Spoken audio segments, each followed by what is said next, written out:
Bom dia, gente, tudo bem? Estou eu aqui para mais um vídeo do nosso canal @JDL Associados, uma empresa que pensa diferente, que tem completa convicção que a contabilidade ela tem que ser um instrumento de tomada de decisões, tem que ser um instrumento que gere informação ao cliente de acordo com o que ele precisa tomar de decisão, não apenas apresentar um documento ao cliente. E hoje nós vamos falar um pouco de rotinas trabalhistas.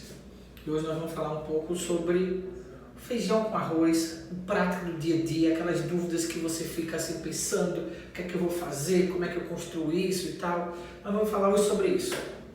Primeiramente, antes de começar a pensar em contratar um funcionário, o que é que eu tenho que saber? Quanto é que custa esse funcionário para mim? Você sabe? Você sabe dizer, olha aqui para mim, de pertinho. Você sabe quanto custa um funcionário para você? De verdade? Gente, um funcionário, a primeira coisa que você tem que saber é que todo funcionário, o que eu pago ele não é somente o salário. O que eu pago ele vai além do salário. Calcular um salário é uma coisa mais simples. Eu preciso entender que existem encargos sociais sobre ele. E que esses encargos sociais eles são mutáveis, eles não são permanentes.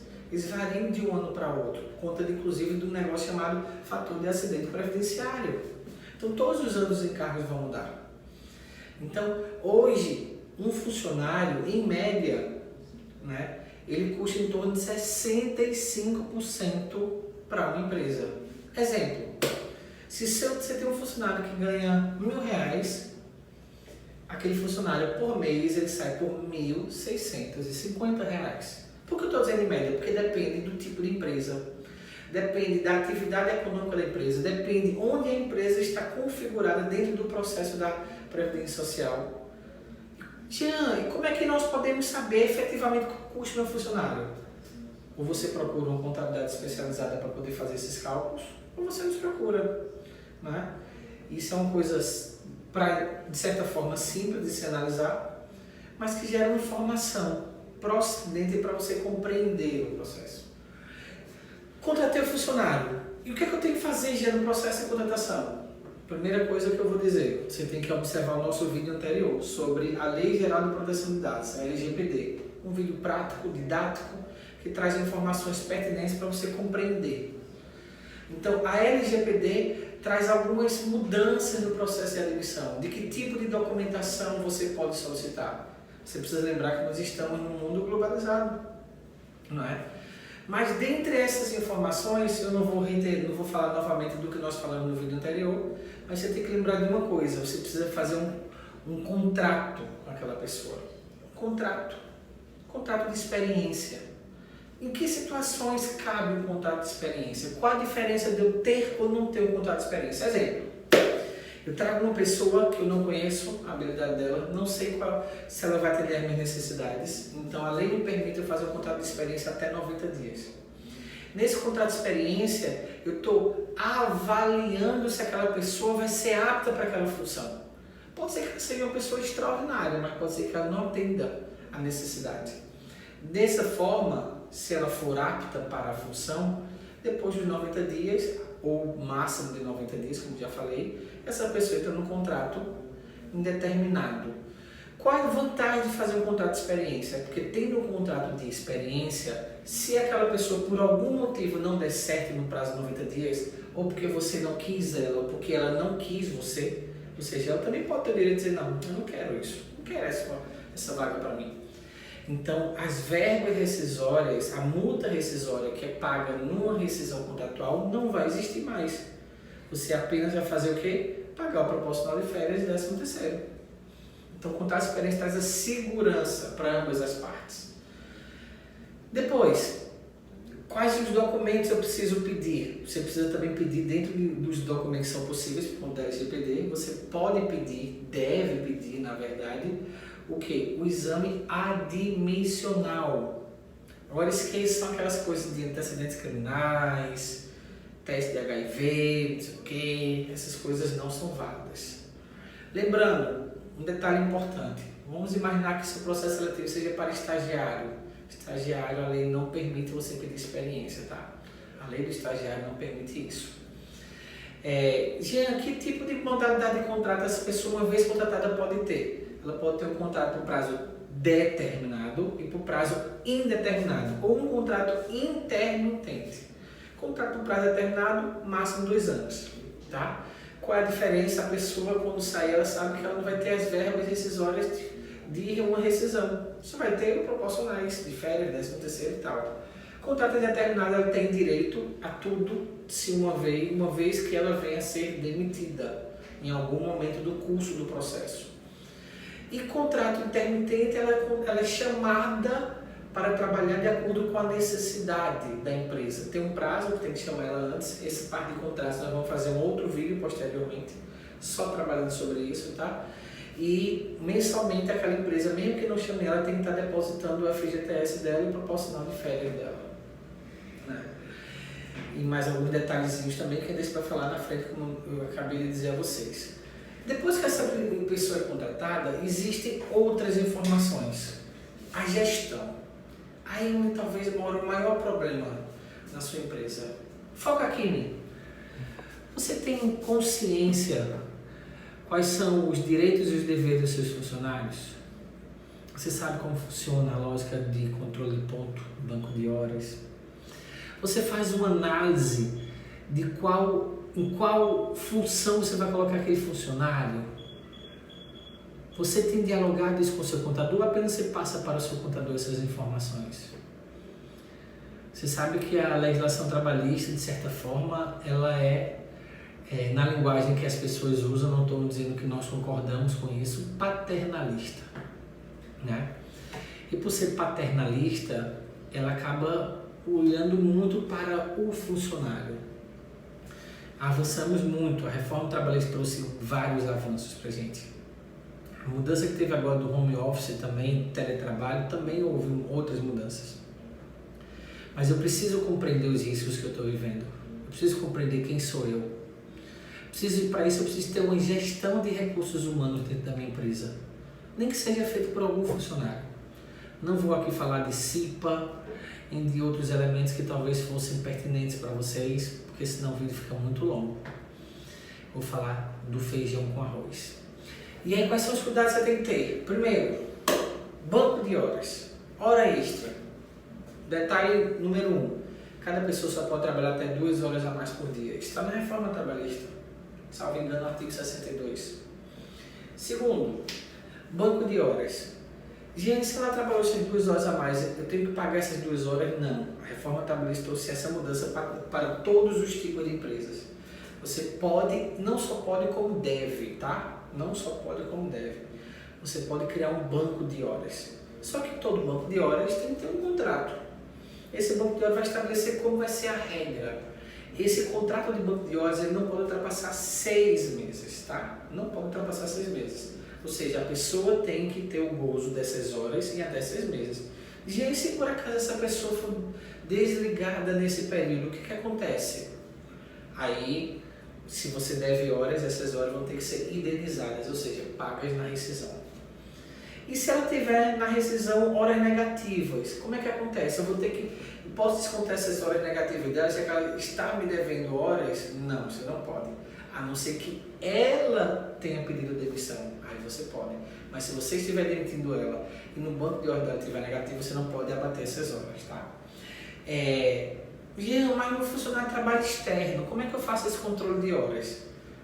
Ponto manual. A lei estabelece que a partir de 10 funcionários eu deveria ter um controle de ponto. Eu entendo diferente.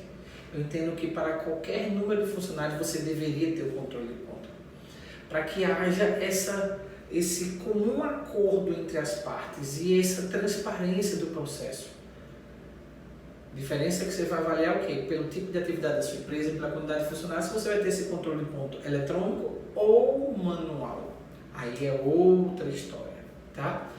Então, quem trabalha com controle externo, com atividade externa, teria que ter esse controle eletrônico, não controle manual. Ou, se for na linha de teletrabalho da vida, você poderia fazer isso através do instrumento que a sua empresa trouxe para a questão do teletrabalho. E quem está home office, como é que funciona? Essa pessoa que está home office, ela não tem direito a essa questão do banco de horas, né? Porque Porque o home office você tem que estabelecer as atividades que ela irá exercer. E ela vai ter que cumprir a demanda dentro dessas atividades. Mas cuidado, esse contrato ele tem que ser uma regra entre as partes e não necessita passar por um sindicato, a não ser que alguma convenção coletiva exija isso de você. Por exemplo, empresas de engenharia. Empresas de engenharia necessitam que esse processo de banco de horas seja validado por um sindicato. Outras empresas não.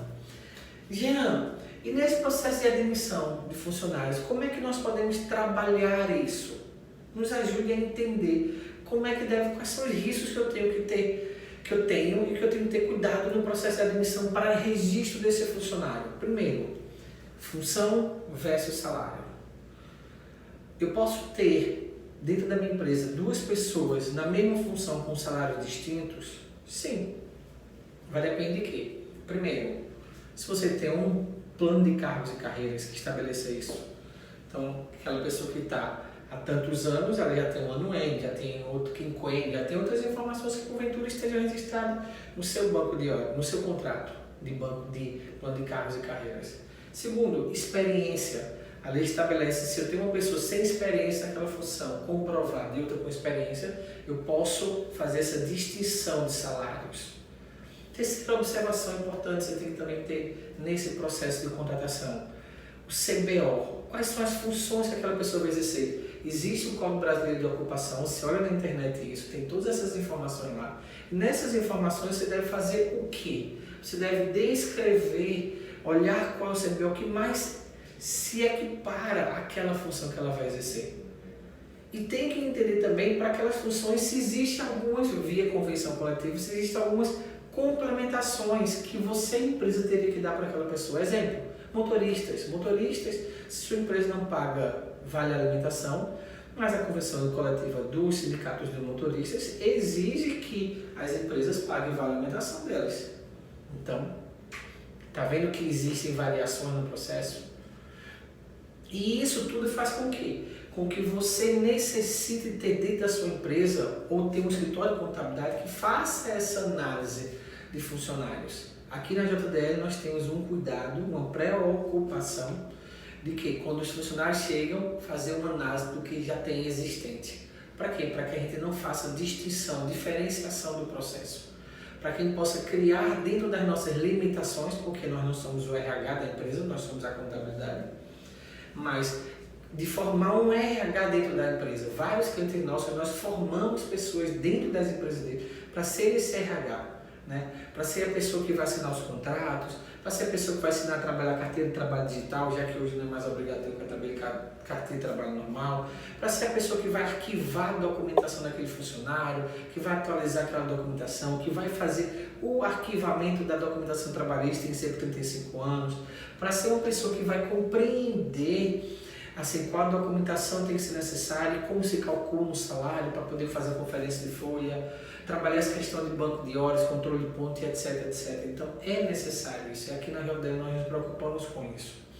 Então, nesse processo CBO e função, você tem que ter esse cuidado de olhar a questão salarial versus a função e a questão da função propriamente dita, para que você não coloque essa pessoa para exercer uma função na empresa que seja totalmente diferente da função que ela está registrada na carteira de trabalho. Então, esse é um cuidado que você tem que ter. Então, essas duas informações, mais o contrato de trabalho, tem que ser equivalentes, tem que ter simetria de informações, tem que trazer o mesmo conteúdo para você. E a outra coisa que eu queria falar com vocês é sobre o contrato de voluntariado, né? As ONGs, as OSCs que estão nos ouvindo, elas têm essa prática, são entidades que não têm finalidade lucrativas, que têm, por natureza delas, pessoas que se voluntariam para poder exercer a função dentro da sua empresa, representar aquela associação nos espaços políticos nos quais aquela associação participa. Então, essas pessoas, elas podem ser voluntárias oficialmente para aquela instituição. Isso tem um valor contábil. A contabilidade, ela se enche, ela se alegra com informações desse tamanho, porque isso preenche ela, gente. Então é importante isso. E nesse contrato de voluntariado, apesar da lei de 2015 e 2016 não estabelecer sobre isso, abertamente, ela diz que as pessoas podem receber uma ajuda de custo através do reembolso de despesa por representar aquela associação e etc, etc. Então, apesar dela não dizer claramente que isso pode ser uma coisa fixa, mas nós entendemos que os voluntários eles podem receber uma ajuda de custo fixa, sim, por analogia ao processo. Por quê? Porque eles estão lá semanalmente, estão lá mensalmente, estão lá diariamente. A diferença é que eles não têm hora para cumprir, né? Não têm função para cumprir, com uma obrigatoriedade, porque eles são voluntários. E esse contrato na contabilidade, ele enche a contabilidade fica rica, porque mostra que aquela associação tem feito atividades que as pessoas têm se espelhado nela e por conta disso acabam participando desse processo junto a essa associação e dizendo, eu quero ser voluntário na sua associação. Então, e por fim, o plano de cargos e carreiras. O que é isso? Se a sua associação tem como prática ter uma equipe base na sua associação ou na sua empresa, é importante que haja um plano de cargos e carreiras, que vai estabelecer todo o processo de regramento da sua instituição. Então, isso é uma coisa longa, não é uma coisa fácil de se fazer, mas é uma coisa que gera retorno, gera motivação no processo de gestão de RH. Então, procure conversar com essa associação. Se tiver dúvida, nos procure também, deixe seus comentários aí, que a gente vai estar disponível para poder te ajudar também. Tá? Esse é um vídeo parte 1 dessa questão trabalhista. Nós ainda vamos fazer outros 2 vídeos. Né? Vamos falar das modalidades de contrato, né? Dos tipos de rescisão, e um outro nós vamos falar de cálculos trabalhistas, etc. Então, que Deus abençoe vocês, nos sigam tanto no Instagram como no nosso canal do YouTube. Nós estamos disponíveis para poder ajudar vocês no que vocês precisarem. Grande abraço, fica na paz.